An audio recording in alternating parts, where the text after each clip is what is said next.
ఏపీలో 9 ఏళ్ల తర్వాత జరిగిన సాగునీటి సంఘాల ఎన్నికలు అధికార ప్రతిపక్షాల మధ్య నిప్పు పెట్టాయి. ఎన్నికల్లో ప్రభుత్వం అక్రమాలకు పాల్పడుతుందని జగన్ పార్టీ ఆరోపిస్తుంటే వైసీపీ నేతలు పోటీ చేసే సత్తా లేకే తప్పుడు ఆరోపణలు చేస్తున్నారని టీడీపీ మండిపడుతోంది. ఇందుకు ఏంటి సాగునీటి సంఘం ఎన్నికలు?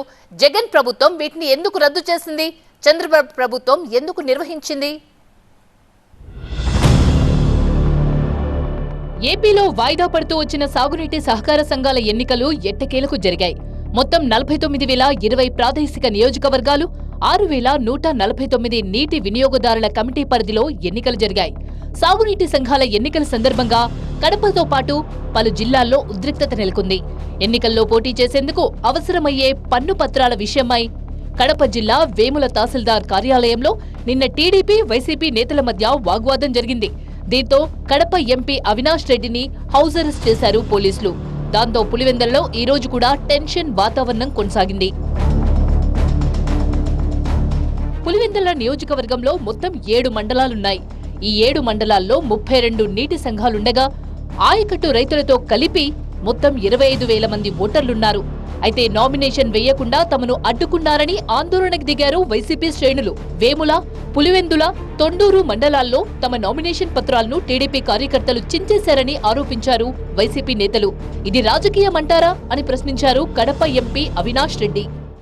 మండలాఫీసులో జైల్లో ఖైదీలను బంధించినట్టు వీఆర్ఓలను బంధించి బయట పోలీసులను అడ్డు పెట్టుకొని ఏ ఒక్క వైఎస్ఆర్ కాంగ్రెస్ పార్టీ నాయకుడు, ఏ ఒక్క రైతు లోపలికి వెళ్లకుండా అడ్డుకొని మీరు చేస్తూ ఉంది.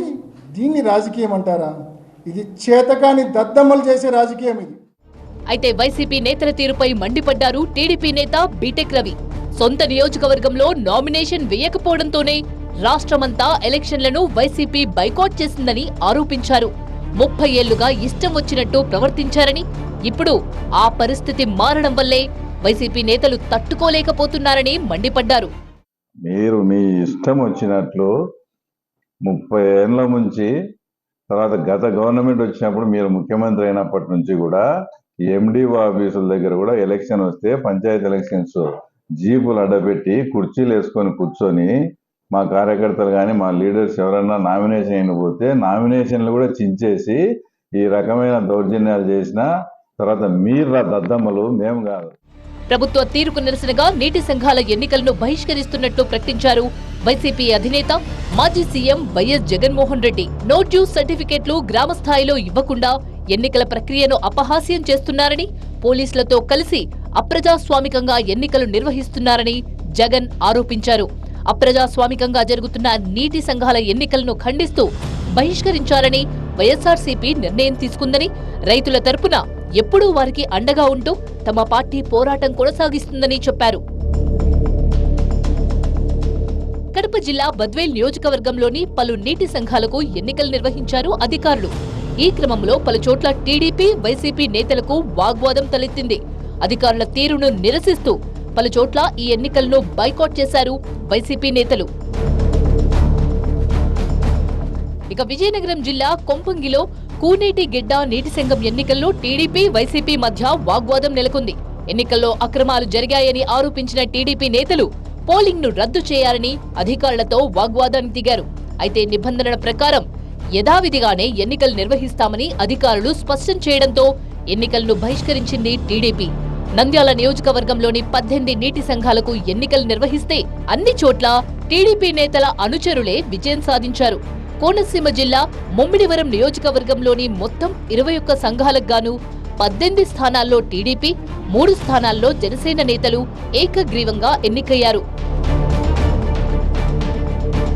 1997లో నీటి సంఘాలకు అంకురార్పణ చేశారు చంద్రబాబు. 1999లో మొదటి ఎన్నికలు జరగగా తర్వాత 2002, 2008, 2015లో జరిగాయి.